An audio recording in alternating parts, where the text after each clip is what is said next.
Hi అండి, అందరూ ఎలా ఉన్నారు? బాగున్నారా? అంజలి అండ్ డాటర్ ఛానల్కి స్వాగతం అండి. ఈరోజు వీడియోలో కమ్మగా బియ్యం పిండితో సొరకాయ పాయసం ఎలా చేయాలో చేసి చూపిస్తాను. ముందుగా సొరకాయ పాయసం చేయడానికి కావాల్సిన ఐటమ్స్ అండి. సొరకాయ ఒక పావు కేజీ ముక్క తీసుకున్నానండి.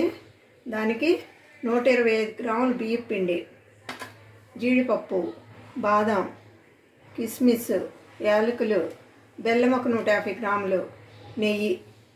కావాల్సిన ఐటమ్స్ చూసారు కదండి. ఇప్పుడు బియ్యం పిండితో సొరకాయ పాయసం ఎలా చేయాలో చూద్దామండి. సొరకాయ శుభ్రం కడిగి ఇలా సన్న ముక్కలు తరుక్కోవాలండి. సొరకాయ ఎప్పుడు సొరకాయ పాయసం చేయడానికి లేత సొరకాయ తీసుకోవాలండి. లేత సొరకాయ అయితే మెత్తగా ఉడికిపోతుంది, బాగుంటుంది. ఇప్పుడు ఈ ముక్కల్ని కుక్కర్లో వేసి ఒక అర గ్లాస్ వాటర్ వేసి స్టవ్ మీద పెట్టి ఒక 4-5 విజిల్స్ రానివ్వాలండి. విజిల్స్ వచ్చాక నేను చూపిస్తానండి. ఇదిగండి, కుక్కర్ ఒక 5 విజిల్స్ రానిచ్చానండి. ఇప్పుడు కుక్కర్ ఓపెన్ చేసి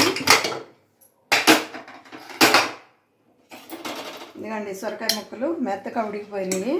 దీంట్లో వాటర్ ఉంది కదండి, ఇది ఒక గిన్నెకి ఇలా ఉంచుకుందాము.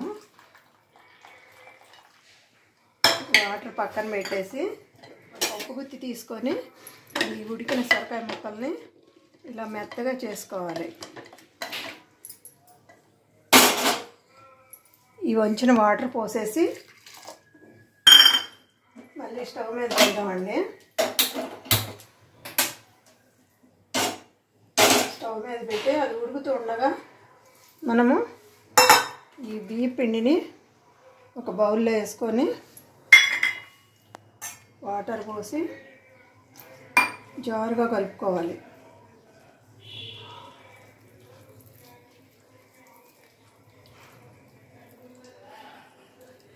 ఇందా చేయించిన జీడిపప్పు, బాదాము ఇలా సన్న ముక్కలు తరిగి ఉంచుకున్నానండి.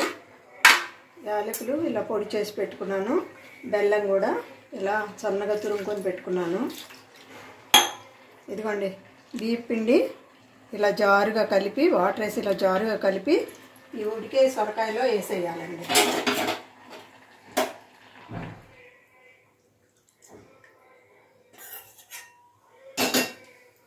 వేసి ఇలా కలపాలండి.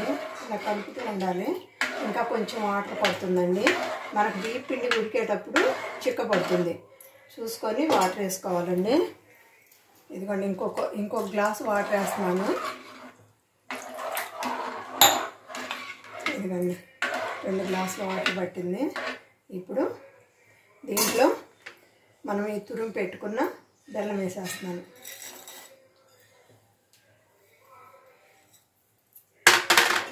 బెల్లం వేసాక ఇలా గంటి పెట్టి కలుపుకోవాలండి.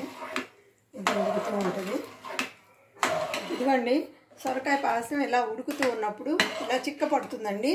ఇప్పుడు దీంట్లో ఇంకొంచెం వాటర్ పడుతుందండి. ఇంకొక 1/2 గ్లాస్ వాటర్ వేద్దాము. ఇప్పుడు సరిపోతుంది. ఇది కొంచెం ఉడుకుతూ ఉంటుందండి. వేరే స్టవ్ వెలిగించి చిన్న పాన్ పెట్టుకొని దీంట్లో నెయ్యి వేసుకొని జీడిపప్పు, బాదాము,